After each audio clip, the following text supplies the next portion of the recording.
Are you building a vintage style Strat, but you don't have the right pickguard for the job? Instead, you just have one of these standard style pickguards, meaning it doesn't have a truss rod notch or countersunk pickup holes. Today, we're going to turn your modern style pickguard into a vintage style pickguard. For this job, we're going to use my new time machine. Let me just set this knob back to 1965. Oh yeah, give it a little spin.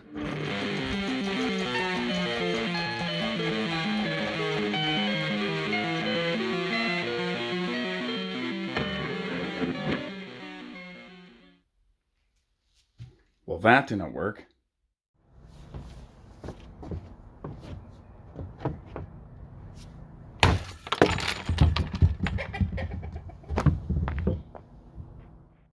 Well, I guess we're gonna have to do this the old-fashioned way. So we're gonna need some tools. For the countersunk holes, we're gonna need you guessed it, countersink bit.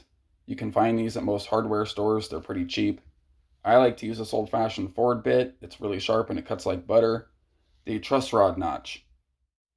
For the truss rod notch, there is a couple ways to do it. We could take a file and file out the little groove, but that's really not the right way to do it.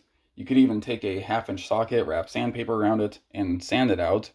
The correct way to do it is with a 45-degree router bit.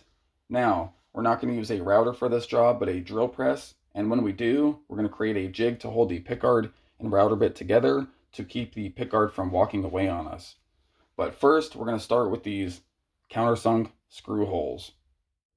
We are at the drill press, but before we get started, to find the right depth and diameter of our countersunk hole, we will need a pickup screw. Personally, I'm going to use a pre-CBS screw for the job, but you can use any screw that you have. What works best for me to find the right depth of the countersunk holes, I like to drop the cutting bit all the way down as far as it will go until it stops in one of these smaller outer mounting holes. From there, I take the bottom platform while it is loose, raise it up until it is snug, and then tighten it down.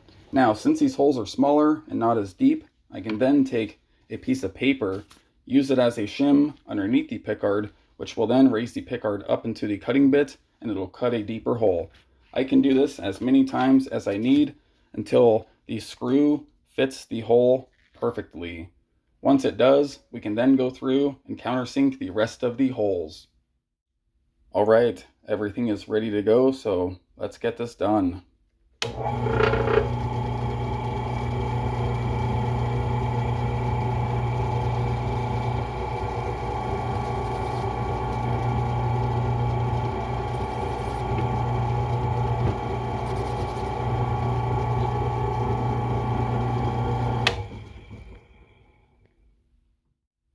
Here's what it's looking like, so it's pretty good. Now I'm going to go through and do the rest.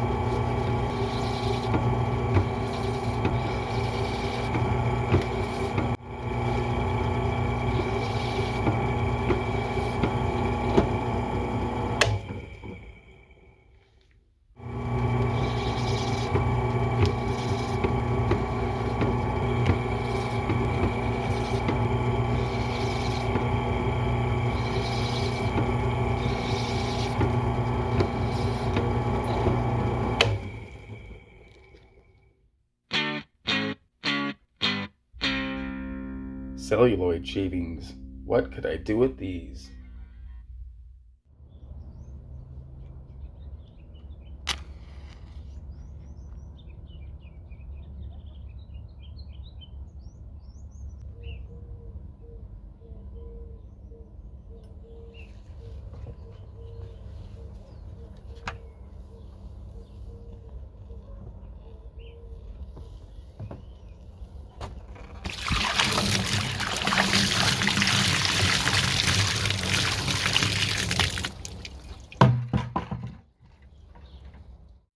All right, all of our holes have been countersunk. Now it's time to move on to the fun part, the truss rod notch. First, we're going to do it the wrong way with a file. Let me just grab my short scale neck. Oh, wrong one. There we go. We're just going to stick this right here.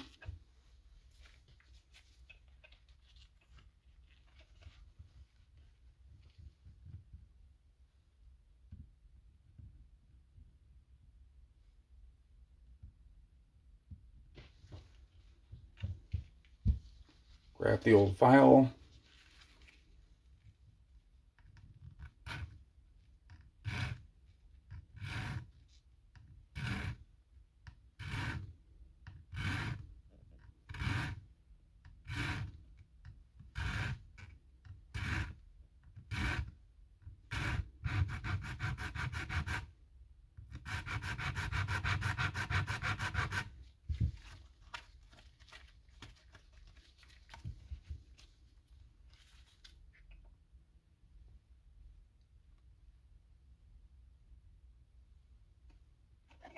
Maybe a little more.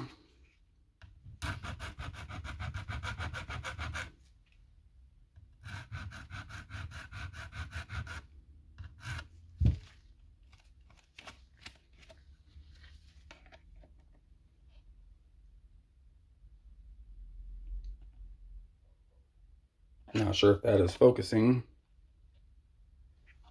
So we'll move this real fast. It's not the worst thing ever, but it's not perfect. And on this channel, we are striving for perfection. So let's do it the right way this time. I know I just said that this is going to be the fun part a few seconds ago in movie land where everything is fun, but in my land, it's been a few hours and now I am super tired. And to make things worse, this is the part where I have to think, and thinking and me do not mix. So I should probably drink a pot or two of coffee and come back and explain how we're going to turn this piece of wood into a jig that's going to hold the pickguard and routing bit together so they don't move around on us. Anyway, I'll do that and I will be right back. Oh, and by the way, Movie Land sucks. It's full of a bunch of weirdos. Alright guys, are you ready for this? We're going to start by taking a 3/8 inch drill bit, drilling a hole somewhere around here. The reason we're picking a 3/8 inch drill bit is because the bearing on the 45-degree router bit is a 3/8 inch bearing. Once we have the hole drilled, we are then going to find the center of the hole. Then we're going to take a square and mark a line straight down the board. From there, we have to find the center of the neck pocket of the pickguard and the middle pickup route. To do that, we're going to take a piece of paper, put it underneath the pickguard, mark the routes, remove the pickguard, fold the paper over the tracings, revealing the center line. Once we're done with that, we'll put the pickguard back on, mark our 2 center points, remove the paper, match up our center points with the line that we did earlier, just below the 3/8 hole that we drilled. Once that is done, we will drill 2 new holes, one here and one here for 2 number 4 1/2-inch wood screws. After that, we will mount the 45-degree router bit in the drill press, and if all goes well, we can drill out a perfect truss rod notch. So, let's get started.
Well, that was easy. Everything looks pretty good.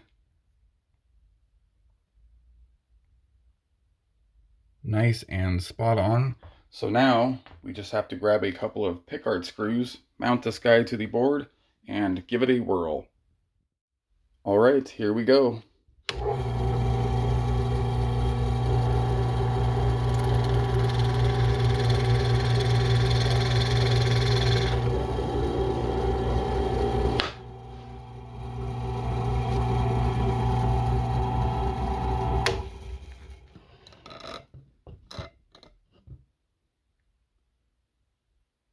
I would say that's pretty good. All right, guys, here it is, and I love it. Everything came out perfectly. The truss rod adjustment is nice and centered, so it looks good. I am pleased, and I am a hard person to please because I am a psycho perfectionist. Sorry, guys. This has been a crazy video. So now that that is done, I'm going to do the rest of these off of camera, and then we will come back and check them out, and from there we are going to wrap up this video. When everything is going perfect, there's only one way things can go from there, and that is complete chaos and imperfection, my worst nightmare. And that is what happened to this bearing as soon as I started on the second pickguard. Luckily, I was able to fix the problem to get us back on the road and finish the pickguards. So let's check those out. Are you guys finally ready to see these guys? You're probably thinking, of course we are. We've never had to wait so long to watch a stupid video on this subject. Anyway, if you're thinking that you couldn't make this video any longer, you are actually wrong because I forgot something. We have to remove the shield on the back. Or, not we, you, I do, but not on this video. You need to remove the shield on the back, and to do that, just take a hair dryer, heat it up, and then peel this off. It won't be pretty. There's going to be a bunch of glue and residue. Then go outside with some gloves on and some barbecue fluid and just smear it on there and then wipe it all off. It'll be nice and pretty. Then from there, you can pick up one of these shields. You probably won't find one with this hole pattern because they're somewhat rare, but just get a 62 and drill that hole out. And if you're wondering, did we have to go through all the trouble to make the jig for the truss rod notch? We can find out if you want to. Do you want to? All right. Let's find out what happens. Now guys, I'm a little nervous about this. It's gonna happen. Oh, okay.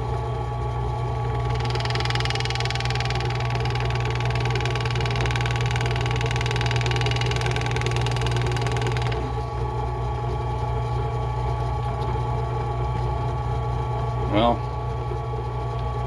that came out weird. Let's drop this down a little bit.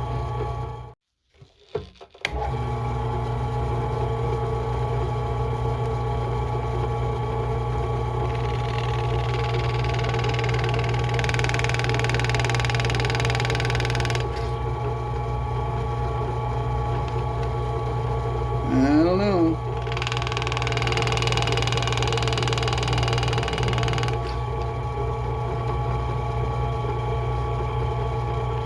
I'm going to call that good because I'm honestly scared of getting my fingers or something tugged inside of this guy. Besides it being scary to hold on to, it wasn't the worst thing ever.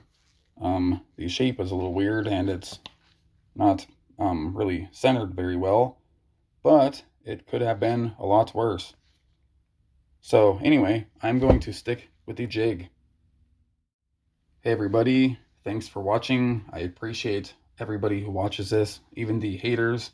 Your negative comments really make me feel good about myself. They just encourage me to strive for more perfection.